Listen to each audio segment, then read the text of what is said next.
Kitchen and ব্লগে সবাইকে স্বাগত। আজকে আমি রান্না করব কচুরলতি। আর কচুরলতিটাকে কেটে ধুয়ে সেদ্ধ করে নিয়েছি।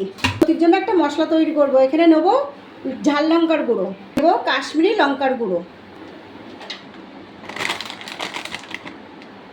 নেব ধনের গুঁড়ো, নেব জিরের গুঁড়ো, নেব ধনের গুঁড়ো, নেব গরম মশলা,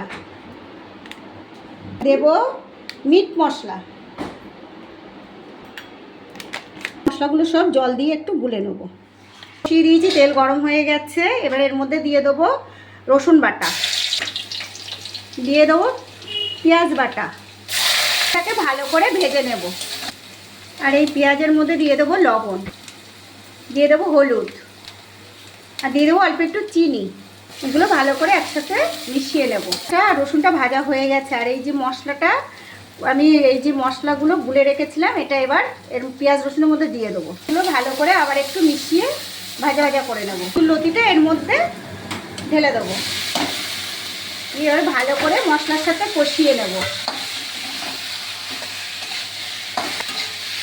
এইভাবে কচুরলতি একবার বানিয়ে খেয়ে দেখো। মশলা কচুরলতি, এটা লতিটা হয়ে গেছে। আর এটা গরম গরম ভাতের সঙ্গে খুব ভালো লাগবে খেতে।